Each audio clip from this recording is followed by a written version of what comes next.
Nung magsalita si Gutesa, anong sinabi niya? 90 po kami.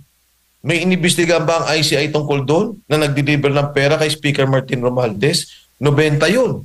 Ang Blue Ribbon Committee ba, pinatawag yung mga taong yon? May dalawang tao na critical sa investigasyong to. Si Mark Teksay at si John Paul Estrada. Sino ba sila? Sila ang mga assistant ni Saldico. Anong sinasabi ng lahat ng tao?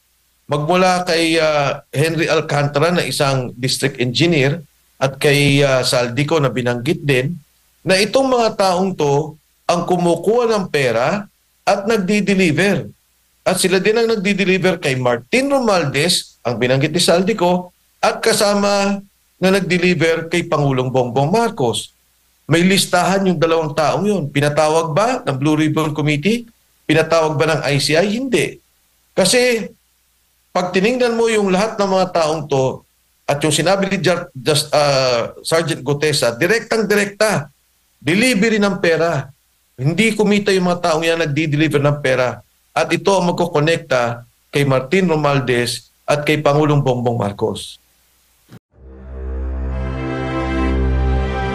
Po natin itong ang pinapapulsuhan natin sa ating mga kababayan kung pabor ba kayo o pabor ba ang ating mga kababayan dito nga sa pag-suspende kay Congressman Kiko Barzaga dahil daw sa itinuturing na disorderly behavior yung kanyang mga social media post, Kong? Well, una sa lahat, Jade, yan napakalaking pagkakamali ng komite ng Ethics Committee at sa plenaryo yung pagkakasuspend kay Congressman Kiko Barzaga. Alam mo, yung ganitong karapatan na magsalita ka tungkol sa mga bagay, hindi lamang labang kay Presidente, pero kung sa mga bagay na iyong tinitingnan ng mga mali, ay karapatang kinikilala ng ating saligang batas. It is in Article 3, Section 4, very clear yung right to freedom of expression. At itong ginawa kay Kiko Barzaga higit sa lahat kasi nga yung kanya mga posting laban sa presidente, yung nagiging korupsyon na nangyayari sa ating bansa. So napakamali talaga nito and so far naman, Jay Adman, nakikita ko at nababasa ko sa maraming social media posts, sa mga pahayag ng mga tao, sa pakipag-usap ko sa maraming ating mga kaibigan, na talagang hindi nila gusto itong ginawa kay Congressman Kiko Barzaga. Kung ito kaya nilang gawin sa congressman, ito'y pagpapakita lamang sa isang institusyon katulad ng Kongreso na supposedly nandyan yung karapatan mo magdebate, magsalita, maging kritikal sa maraming bagay, talaga namang kinikitin nila yung ating karapatan na yan. Kay Congressman Barzaga pa lang yan, na congressman pa nga, paano pa kaya yung ibang tao? Napakadali na gamitin nila yung batas, yung kanilang kapangyarihan para patigilin ang pananalita at boses ng taong bayan. Bilang isang dating kongresista, kung sa mga nakalipas ba during sa panahon po ninyo, may mga ganito hubang mga kaso na inyo pong nakita, na witness na isang kongresista na suspende dahil lang sa kanya mga social media post? Well, first time naman to, Jade, kasi ngayon lang naman tayo talaga nagkaroon ng ganitong klaseng social media, kung tinatawag, na forma ng kung saan pwede kang magsalita. Pero nangyari na rin sa akin yan. Nung ako'y nasa Kongreso, muntik din akong ma-filean, hindi nila tinuloy. Pero ako, handa rin nun na masuspende o tanggalin nila sa Kongreso dahil doon sa isang issue ng korupsyon na nangyari din noong araw. Pero I think, Jade Admar, ang kailangan natin tingnan dito, hindi lamang si Kong Kiko Barzaga kasi marami ng mga kasamahan natin na nagsasalita tungkol sa ating gobyerno ang fina-file nila ng kaso. Sino ba to? Si Dado Enriquez, na-file na yan. Na-file na itong kailan lang, si General Romy Pokis, si Captain Ray Valero, finaila na nila. Hindi ko pa nga alam kung sino pa yung mga iba. Kung alam ko si Ma'am Lorraine Badoy, na-file na din nila, at si Ka Eric. So, paano na lang, etong mga taong to, hirap na nga, Of course, may kakayahan na idepensa ka lang sarili. Paano na lang kung mahirap ka? Paano na lang kung meron kang nakikita pagkakamali sa gobyerno? Ibig sabihin, pa-file ang kandidat, kailangan mong mag-bail, kailangan mong labanan sila sa korte pag final ka nila mga ganitong kaso. In the case of Kong Kiko Barzaga naman, Kongreso, tinanggal nila yung kanyang kapangyarihan bilang kongresista na magsalita And of course, alam naman natin sa Kongreso, isa sa kapangyarihan yan ay yung immunity of Congress na pwede kang magsalita at sabihin mo yung mga bagay. Ito, institutional na nakikita na natin ang gobyerno, sunod-sunod yung mga pina-file ng kaso. Hindi ako magtataka. Kung bukas makalawa, ma-filean din ako para ako naman ay magpiyansa at takutin at syempre parang i-warning ka na tumikilala sa pagsasalita mo. Hindi lang naman, hindi ko sinasabi officially, pero maraming kaibigan nagsasabi, uy, under surveillance ka, uy, papailan ka. Mukhang maling-mali itong ginagawa ng ating administrasyon, ng ating gobyerno, na sobrang takot nila na marinig yung katotohanan at boses ng taong bayan laban sa malawakang korupsyon na nakikita natin sa ngayon. O nga po nga nakakalungkot ang ilan sa ating mga kababayan nalulungkot dahil nga po sa halip na yung mga nagnakaw, mga dawit po sa korupsyon ang dapat mapanagot at dapat isuspende ay yung mga nagmiyaw-miyaw, yung mga nagsasalita laban po sa korupsyon, yun pa ang ginigipit, Sir Mike. Alam mo, Jade, itong nangyayaring to, matagal na to. Nauna nga kayo SMNI. Opo. Tinanggalan ko yun ng prangkisa nung nakitang may mga maraming programa na lumalabas sa inyo at maraming pag-cover na tingin nila ay kritisismo sa gobyerno.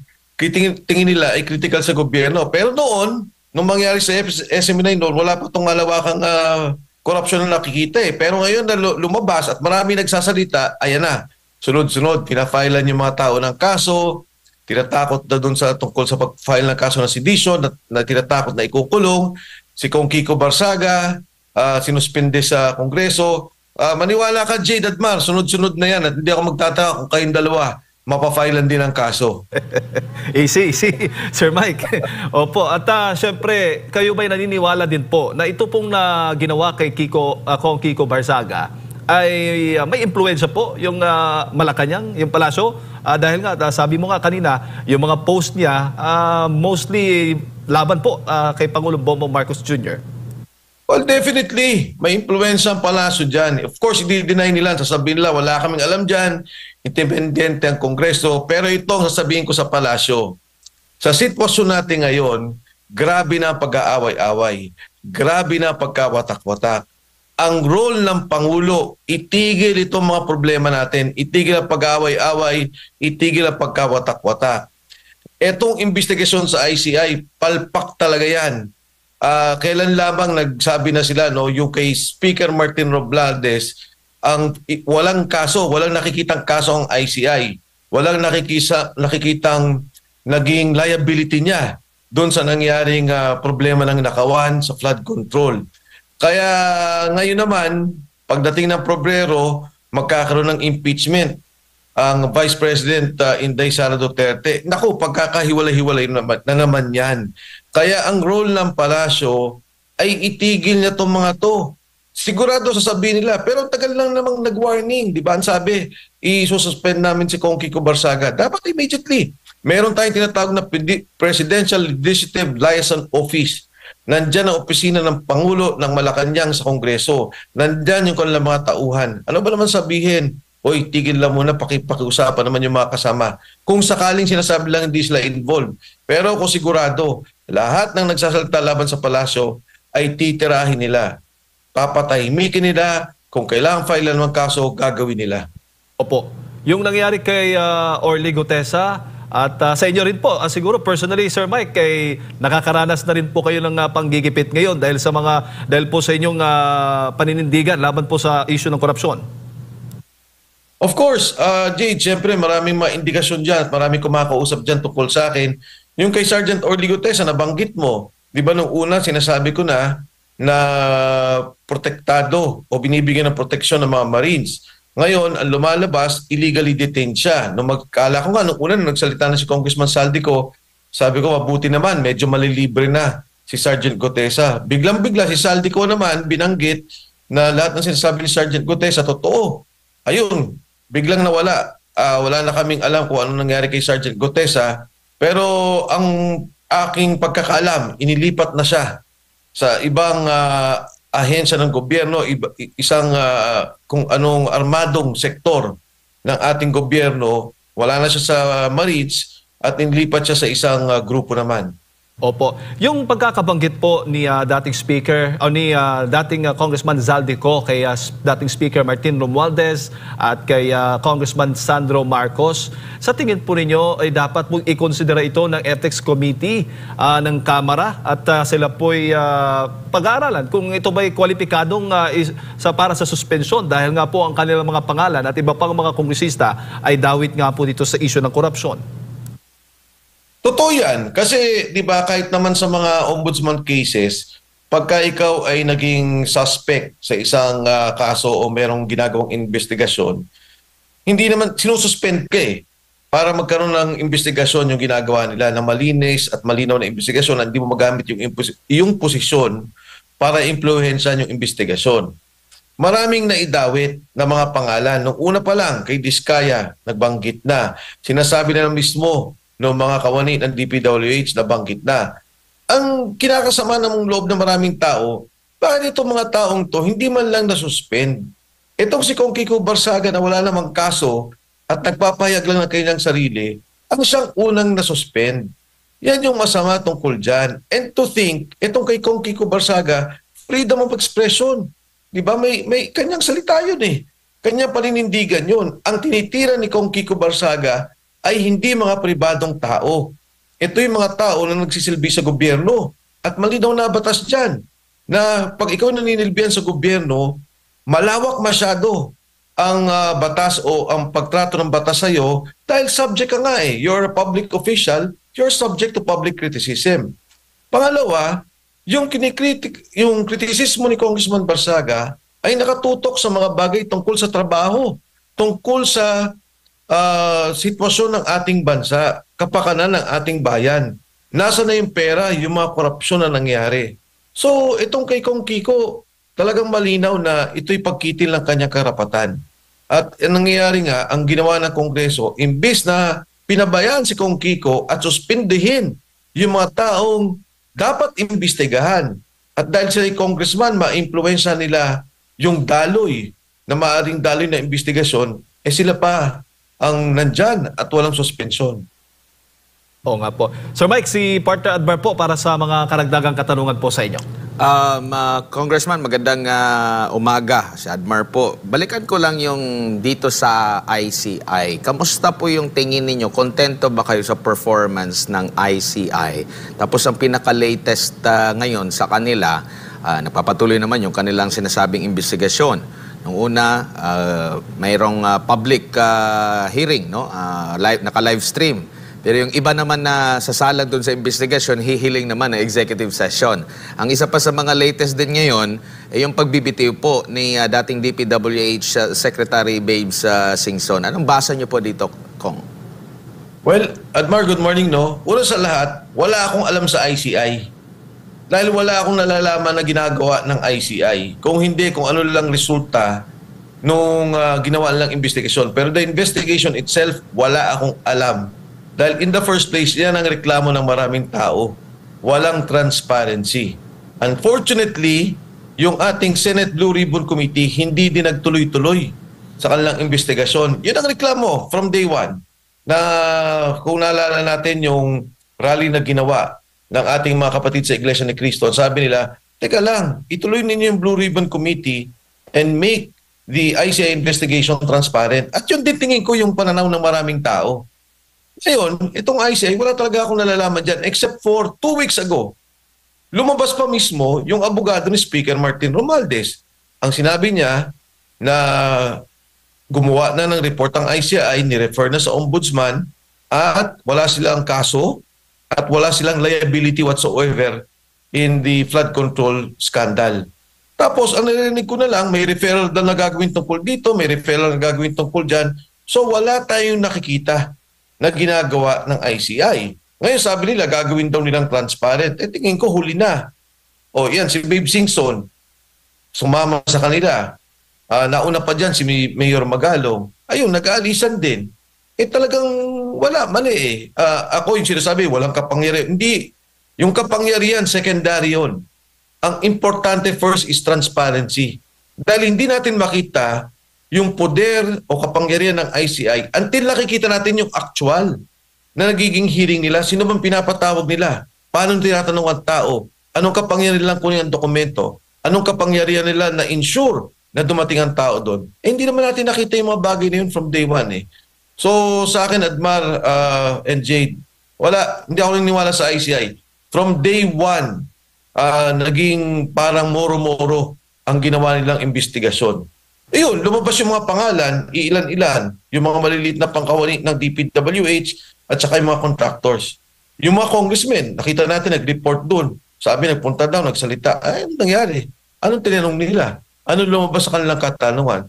So, we will never know what transpired during the investigation of the ICI and what was the actual result of those investigations. Kasi kung transparent yan from day one, alam natin ba't hindi tinanong to? Mali ata yung tanong dito. Ba't hindi sinundan itong mga bagay na to? In the case of Sergeant Cotesa, mukhang lumalabas. Kasi nung una sabi nila, hindi, winelcome ng ICI, tinanggap ng ICI at parte yun na magiging kaso. Lumalabas, wala namang ganun. Because in the first place, hindi natin siya nakitang pinatawag. Hindi natin alam kung anong ginawa sa affidavit niya. So, doon sa katanungan mo, Admar, muli, inuulit ko, wala. Wala akong nakikitang resulta sa ICI at wala akong nakikitang resulta sa Senate investigation na sana itong dalawang to. Kasi yung Kongreso wala. From day one talagang wala na Tumaob na kaagad Himinto kaagad sila. Itong dalawa sana to inaasahan natin, hindi rin nangyari. Opo, meron silang live stream nung isang araw, tapos kahapon ata meron din silang live stream. Pero karamihan po sa kanilang mga iniimbestigahan nagsabi ng executive session. So hindi rin maila-live stream din nila yon.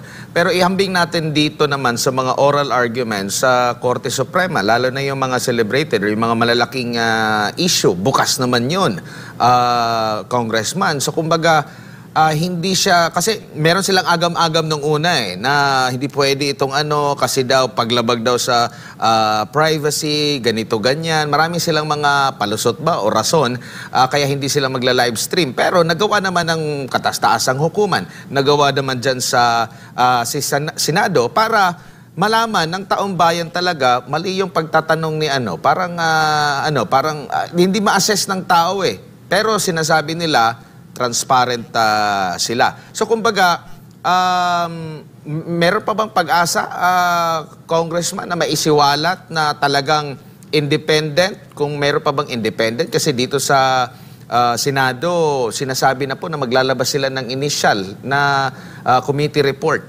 Parang wala na yatang dugtong yung nakalipas na kanilang investigasyon.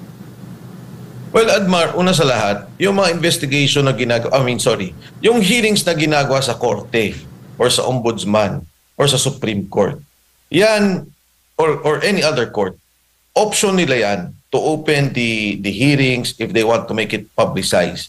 Of course, sabi nga nila, di ba minsan, teka lang, legal to kailangan namin pag-usapan to in an atmosphere na we are not influenced, na walang gulo, na kung ano man. Pagdating dito sa Blue Ribbon Committee and sa ICI, hindi naman siya formally a legal forum or a legal body. At mas mahalaga dito, Admar, ang tingnan natin ay yung taong bayan ay talagang galit na galit doon sa nakita at narinig doon sa initial na mga hearing ng Blue Ribbon Committee. Kung magkano bilyon-bilyon na korupsyon ang naririnig at nakikita nila. Si Saldico, na napakalaga nung kanyang mga sinasabi sa ngayon, inamin na niya kung ilang bilyon. Kung maririnig mo, Admar, sabi niya doon nagpapasok, nag-insert si Pangulong Bongbong Marcos, 100 billion pesos at diniliver ko sa kanya ang 25 billion pesos. Lumabas si Senator Ping, sabi ni Senator Ping, sandali lang, hindi ikaw yan. Dahil sabi ni Yusek Bernardo, sila yan ang nag-deliver kay Traigib, Ulaybar, Yusek, kay Adrian Cristobal, Yusek, para mapunta kay Secretary Pangandaman at saka kay E.S. Bersamin. So, yung binabanggit niya na yon, galit na galit ang taong bayan nung kinorek. Sabi ni Saldico, mali yan. Hindi 26 billion yan, kung hindi 52 billion ang pondong yan galing sa ibang pondo. So immediately, may sinasabi si Saldico na 25 billion na siya ang nag-deliver kay Pangulo at kino-confirm niya ulit yung 52 billion na yung binanggit na dineliver ng Yusek Bernadotte. Sinabi niya hindi 26 yan, 52 billion yan. So dyan pa lang 77 billion na ang nakikita natin na pinag-uusapang korupsyon na inilabas ni Saldico. Gustong marinig ng taong bayan yan. Gusto nilang malaman ano bang totoo, saan napunta ng pera at sinong kumuha. Ang problema natin dito, Admar at Jade, may pinagtatakpan sila. Ayaw nilang madikit to kay Speaker Martin Romualdez. Ayaw nilang makonekta to yung delivery na binanggit ni Gutesa at binabanggit ni Saldico kay Speaker Martin Romualdez. Ayaw nilang marinig yung investigasyon at makita kung paano naidikit to kay Pangulong Bongbong Marcos. Paano sinasabi ni Saldico na nag-deliver siya kay Bongbong Marcos? Nasaan na si Trigib, si Adrian, si E.S. Bersamin, at saka si Secretary Pangandaman? Tatagdagan ko pa. Nung magsalita si Gutesa, anong sinabi niya? 90 po kami.